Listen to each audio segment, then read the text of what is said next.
गिबियावनो आंनि गासै लोगो नोंथांमोननिसिम खुलुमनायखौ जासिहरग्रोबाय आरोबाव लोगोसेनो खेबसेबाव जय हिन्द। आसा खालामो आंनि गासै लोगो नोंथांमोना मोजाङै दं आरो आंनि उन्दै उन्दै फंबाय बिनानावमोना गावबा गावनि थांखिखौ होसोनानै खामानि मावगासिनो दङ। जों दिनै ओरैबायदि दुखुनांथाव जाथायनि सायाव बाथ्रा सावरायगोन। मोनथाम जाथाय, मोननैयानो जाहैबाय उदालगुरि डिस्ट्रिक्ट, मोनसेया जाहैबाय जोंनि रंगियायाव, मोनसेया जाहैबाय हौवा हिन्जाव हाबा जाबाय, हिन्जावा उन्दैथारमोन, दा सासे गथ' फिसा दङ।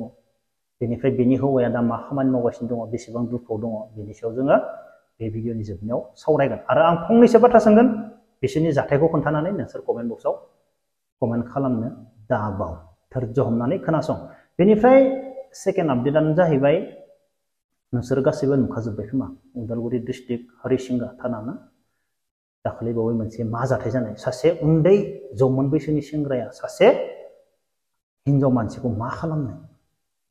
गासैबो निउसाव नुखाजोब्बाय खोमा, बेनि सायावबो जों सावरायगोन। बेनिफ्राय दा जोबोद दुखुनांथाव जाथायानो जाहैबाय रंगियानिफ्राय, खोनासं आं फरायनानै होनि, बिन'द बर' रंगियानिफ्राय रंगिया बुनगाव माने बुनगामि नेम बिन'द बर', गुजरातआव थांदोंमोन कम्पानियाव खामानि मावनो होनना लोगोफोरजों, गोमालायदो हा, दा इटारसियाव दं होनना मिथिना मोनदो, 8 इयार्स जाबाय गोमानाया। बिन'द बर'आ रंगियानि बुनगामिनि, 8 बोसोर जाबाय गोमानाया। लोगोफोरजों खामानि मावनो थांदोंमोन कम्पानियाव, बेनिफ्राय लोगोफोरनिफ्राय मा जादो, मबाइलबो गैया जेबो गैया, गिदिर गिदिर स्टेशनाव मा जायो, मानसिया साइड जायोब्लानो नागिरनानै मोननो गोब्राब, बेनिफ्राय बेनि लोगोफोरा बेखौ नागिरनानै मोनासै। दा गोबां मानसिनियावनो कुइसन जानो हागौ,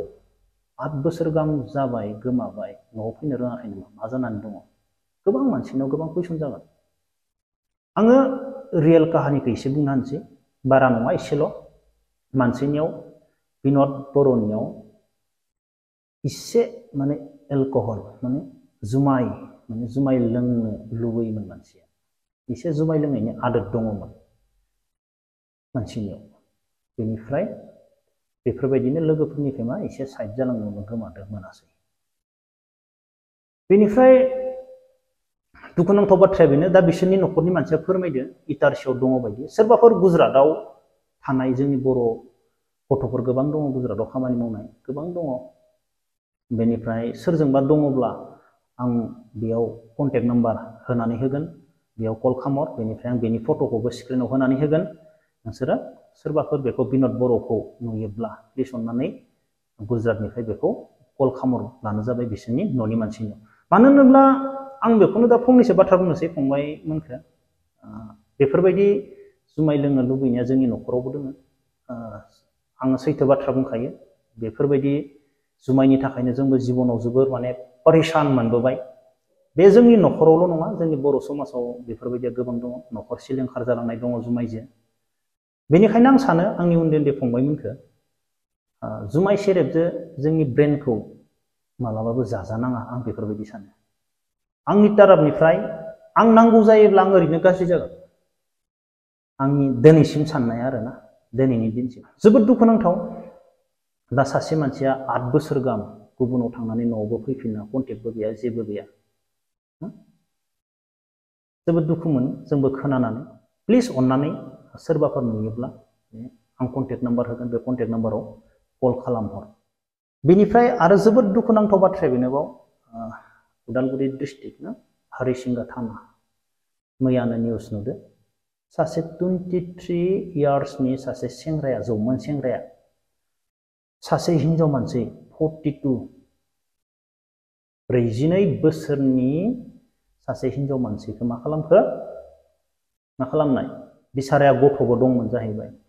दैमायाव जि सुनो थांदोंमोन। बेनिफ्राय सासे 23 बोसोरनि सेंग्रा, जौमोन सेंग्राया बेखौ मा खालामखो, ओरैबायदि दुखुनांथाव। जोंनि बर'जों बर', बेबो गुबुन हारि नङा। फंबायमोन नोंसोरो मा सानो, बेफोरबायदि सानो नामा, सोरबा हिन्जावखौ 42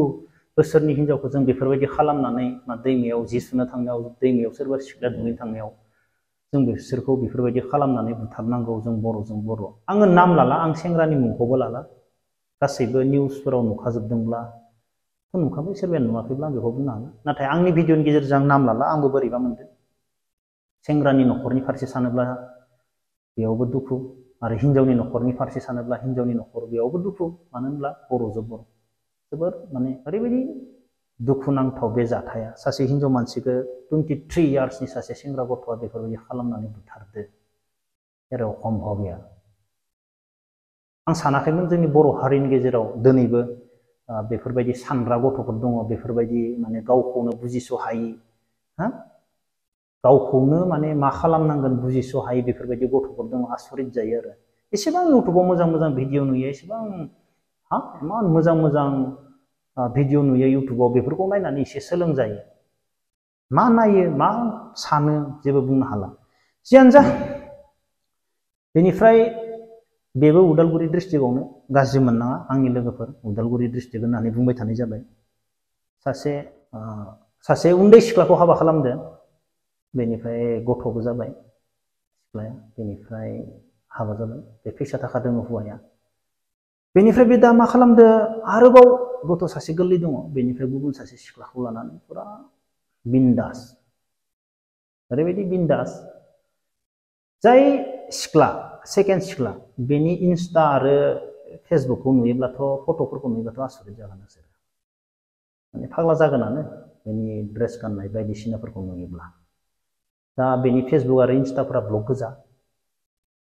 बेनिफ्राय ओरैबायदि दुखुनांथाव दा आं जेबो बुंनो सानला बे जाथायनि सायाव आं मुंबो लाला नामबो लाला मानो होनब्ला गुबुननि बिसोरबा मा न'खरावबा मा जाथाय बेखौ आं जेबो बुंनो हाला नाथाय हिनजावा जायहा गथ' दङ ओरैबायदि दुखु ना न'खरनियानो ओंखाम दै लोंनो मानो जानो सुखुयो गासै फेमिलियानो हौवानि थाखाय हाबा खालामनायाव हाबा खालामबाय गथ'बो खांबाय आरो दसेनो माने उन्दैसा सिख्लाजों लानानै बेरायनाय थांलाय फैलाय मानाय मा नांगौ सिख्लानो होनाय आं दा बेखौनो बुंगोन गोरोन्थिया सोरनिबा